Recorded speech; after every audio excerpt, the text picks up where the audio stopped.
Bugün baxacağımız birinci, ikinci və üçüncü, dördüncü xaçlı yürüşlərdir. Birinci xaçlı yürüşləri 1096, bir də deyəcəyik ki, gedə lövhədə yazaq. Birinci xaç yürüşü nə vaxt əhatə elədi? 1096-1099-cu ildə. Deməli, hə. 1096-1099-cu illərdə. Birinci xaçlı yürüşünə 1096-cı ildə Pyotr, yaxşı başçılıq eləmişdi. Deməli, birinci xaçlı yürüşündə ən çox biz nə edəcəyik ki, baxın, bunlarda ağıldan və insanlıqdan başqa hər şey var idi. Yaxşımı? Bizans imperatoru, bunlar gəlir çatır Konstantinopola. Bizans imperatoru bunların əsl niyyətlərini görür, yaxşımı? Və çox məyus olur. Görür ki, bunlar başlayır bunları hansı tərəfə ötürməyə, Anadoluya tərəf ötürməyə. Və beləliklə deyəcəyim ki, burada Səlcuq ordusu tərəfindən darmadağın olunur, yaxşımı? 1096-cı ildə isə xaçlı yürüşünə kimlər başçılıq etmişdi? Səlcuq və qraflar başçılıq eləmişdi. İndi köhnə kitabda yoxdur, amma təzə kitabda yoxdur, köhnədə var. Orada deyir ki, buralara başçılıq eləyən İfa ilə yadda saxlayan İtaliya, Fransa və Almaniya hersoq və cəngavərlərdir. Hə? Bəli, indi çıxarılıb yoxdur kitablarda. Bəli, onda Fransa, Almaniya İfa sözü ilə yadda saxlayırdıq. Bir də deyirdi ki, 843-cü ildə Verdi müqaviləsi ilə yaranan dövlətlərlə belə yadda saxlaya bilərik. Yaxşımı? Onda Konstantinopola gəlməyə başladılar. Xaçlı ordusunun baş komandanı uşaqlar yox idi. Yaxşımı? Və bu qərarlar xaçlı komandirlərin iştirak etdiyi məclisdə qəbul olunurdu. Yəni bizim qərarlarımız xaçlı komandirləri olur, onlardan məclis qururuq, o məclisdə qərar vahid komandanlıq yoxdur. Aydındır. Ondan sonra biz deyirik ki, xaçlı yürüşlərində Bizans imperatoru onların əsl mahiyyətini, üzünü açıq gördü ki, bunlar burada dövlət qurmaq istəyir. Onu tutmuşdu, yaxşımı? Ona görə də xaçlı liderlərini nəzarətdə saxlamaq istəyirdi. Və istədiyi kimi türklərdən alınacaq yerlərin onlara verilməsini, əvəzində də mən sizə deyirdi ki, ərzaq verəcəm, həm də hərbi yardım göstərəcəm. Hətta bu Manna hökmdarı ulusundan Sargon arasında da belə bir sövdələşmə olmuşdu da, sən Urartudan alıb torpaqları mənə verərsən, mən də əvəzində nə edəcəm? Bəli, hərbi yardım. Bu da həmçinin eyni ərzaq verilməsi və hərbi yardım edilməsini neyləmişdi? Müqavilə bağlamışdı. Anadoludakı Səlcuq türklərinin hərbi qüvvələrini məğlub edən xaçlılar, uşaqlar şərq sahillərindəki müsəlman torpaqlarını ələ keçirdilər.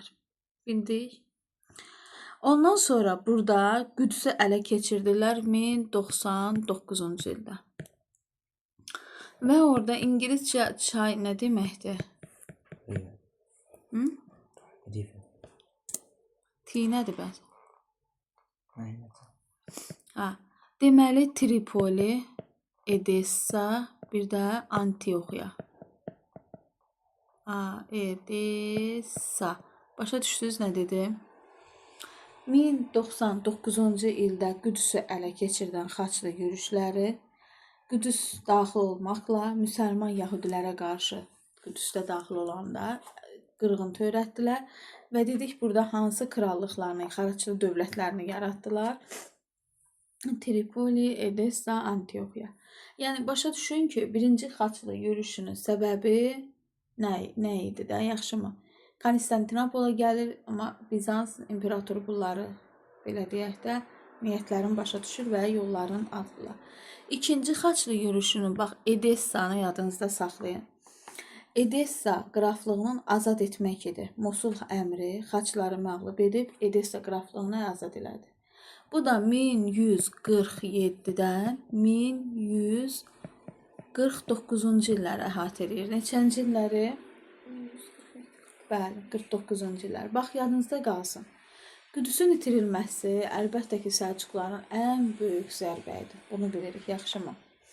Çünki Səlcuq sultanlıqları və bəylikləri ümumi düşmənə qarşı birləşmək istəyirdilər. Həqiqətən burada rahat otur bəli. Ona görə biz deyəcəyik ki, Mosul əmri xaçları məğlub edib, yadınızda qalsın, Edessanı azad etdi. 1147-1149-cu illərdə. Üçüncü xaçlı yürüşünə başlamamışdan qabaq 1187-ci ildə, yaxşımı? Deyəcək ki, Təbəriyə gölü yaxınlığında döyüş baş vermiş. Bunu da bayaq sən dediyindir. Səlahiyyətin Əyyubi. Məqsədim nə idi? Bax, Əyyubi Qüdüs krallığını darmadağın edib Qüdüsü azad etdi. Bundan 2 il sonra isə 3-cü xaçlı yürüşü başlayır. 1189-1192. 1192-ni nə yadda saxlaya bilərsiniz? Şamaxı. Bakıda zəlzələ olur, bəli, köçür Şamaxı. Şamaxda zəlzələ olur, köçür Bakıya. 1187 rahatdır da. Burada da 1187-ci Qəznəvilər dövlətinə son qoyulub. 962-də 1187, onda Qəznəvilərdə. Deməli 92-ci ildə. İndi baxın orada fikir verin, görün nəyə əsas bura fikir verin. Bax, mən demişdim, birincini Hersoq və qraflar idi da, hə? Üçüncüdə isə burada da yenə ifa idi uşaqlar, amma buradakı ifa daha belə möhtəşəm idi. İngiltərə qoşulmuşdu. İngiltərə, Fransa, bir də ki Almaniya. Amma biri də hansı idi ilə dediyim? Aysa, bax bunu qarışdırmayın. Ha, yazın ki, yadınızda qalsın. İkinci dalğanın başladanlar ifa eləyənlər idi. Aydındır. Uşaqlar, İngiltərə Fransanı dediyi 3-cü xaçlı yürüşü Müqəddəs Roma İmperatoru Fridrix Barbaros deyirdi ki, gəlin quru yolla gedək.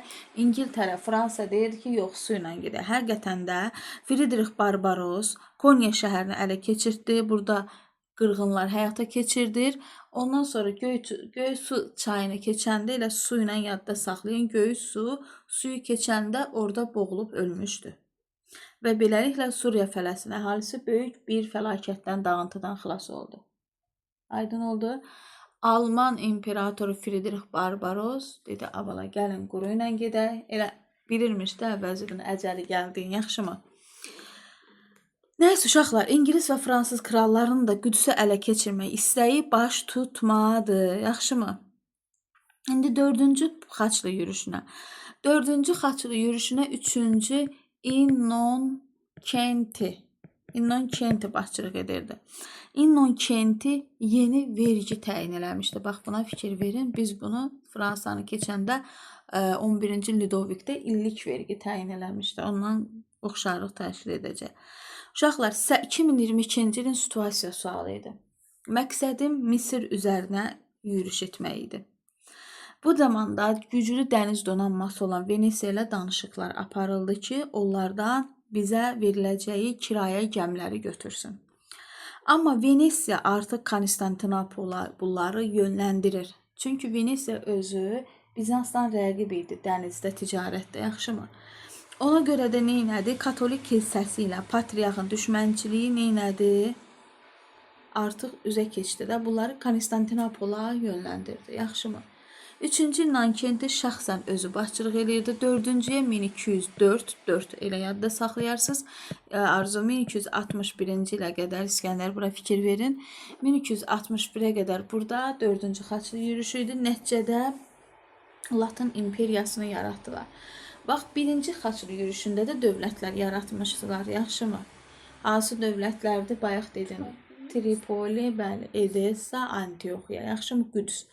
4-cü xaçlı yürüşündə də 1204-1261. Burada da nə yaratmışdılar? Latın imperiyası. Aydın oldu. Aydındır sizə.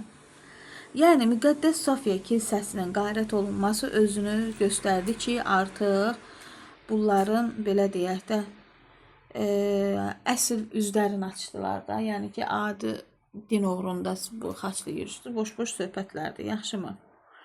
Düzdür, Bizans bunlardan sonra azad olsa da, amma bir daha özünə gələ bilmir də, yaxşımı? İndi mən sizə nəyi deyəcəm? Avropada müsəlmanlara qarşı xaçlı yürüşləri. Bax, Avropada sözə baxın müsəlmanlara qarşı xaçlı yürüşləri. Və bir də xəritə üzərinə nəzər eləsək, biz dedik ki, birinci Xaçı yürüşü nə vaxt oldu? 1096-1099-cu ildə Tripoli, Odessa, bir də Antioxiya. Tripoli, Antioxiya, Odessa, yaxşı, Odessa. Aha, burada da Qüdüs bunların başçısıydı da, Yerusəlim, yaxşımı? Burada məncə bir qaranlıq məkan qalmadı. İndi gəlirik Avropaya, uşaqlar. Pirney yarımadasını ərəblər yadınıza gəlirsə 711-ci ildə Tariqin başçılığı altında Cəbəli Tariq boğazını keçərək Pirney yarımadasına daxil olmuşdular. Yaxşımı? Və burada Kordova əmirliyini yaratmışdılar. Aydındır. Abbasilər 750-ci ildə hakimiyyətə gələndən sonra onun hakimiyyətini qəbul etməyərək özlərini Kordova xilafəti adlandırmışdılar. Yaxşımı? Nə adlandırmışdılar? Kordova xilafəti, yaxşı. Yəni bildiniz də, yəni bu ərəblər gəlir, Cəbəli Tarix boğazını keçir, çıxırlar İspaniya. Nəysə 700 Abbasilərin də hakimiyyətini qəbul etməyən Kordova xilafəti adlandırmışdılar və 8-ci əsrin ortalarında 756-cı ildə Kordova xilafəti yaranmışdı. Yaxşımı? Orta əsrlərdə uşaqlar müsəlman İspaniyası da adlandırılırdı. Bax bu mədəni və iqtisadi cəhətdən inkişaf etmiş bu ərazilər. Burada tək müsəlmanlar deyil, xristianlar, yəhudilər, hər kəs yaşayırdı. Yaxşımı? İndi xristian yəhudilərə elə gözəl şərait yaratmışdılar ki, onların həm dini inançları olsun, ayinləri olsun, onlar hər birini tolerantlıq göstərmişdilər də, yaxşımı? Biz bilirik ki, Kordova elm, mədəniyyəti, incəsənət, ticarətin mərkəzi olub. Hətta bu son zamanlarda bu yolu işıqlandırılan lampalar var. İlk dəfə Kordovada kəşf olunmuşdu. Gecə küçələrini işıqlandıran lampalar olsun, hamamlar olsun, yaxşımı? Belə deyim də, Avropalıların da öz elə bir ki, təhsillərini artırmaq üçün gəlirdilər, Kordovada təhsil alırdılar. Və elə bir olub da, yəni müsəlman Avropasının beşiyi, mədəniyyətin mərkəzi olub, yaxşımı? Hətta biz deyəcəyik ki, rəqəmlər var idi ki, onlar Kordovada tanış olmuşlar, Avropalılar, yaxşımı? İtaliya olsun, uşaqlar, Şimali Afrika olsun, Abbasi xilafəti olsun, Bizans olsun, bax bu Kordova ilə ticarət əlaqələri saxlamışdılar. İspaniyada müsəlman memarlığın ən böyük nümunələri Sevilliyada Əl-Kəsar, yaxşımı? Granadada Əl-Hambra sarayı idi. İndi onu da göstərəcəm, sizə görərsiniz. İndi gəlin görək, ərəblər İspaniyanı ələ keçirəndən sonra uşaqlar İstədilər ki, Papa bütün xristianları neynəsin? Müsəlmanları İspaniyadan çıxartsın. Aydındır. Bax, İspaniyadakı ərəblərə qarşı rekonkista hərəkəti həyata keçirdirlər. İndi bunlar başladı Pirney yarımadasındakı həm müsəlmanlara, həm yəhudilərə ilə yeri gələndə xristianlara da qarşı bunlar orada cəza tədbirləri həyata keçirdilər. Yaxşımı? Rekonkista hərəkatı biz deyəcəyik ki, nəticəsində Kordova xilafəti parçalandı. Bax, Kordovanın parçalanmağı mən köhnə biliyimə əsasən deyirəm, 1031-ci ildədir. İndi 11-ci əsr yazır.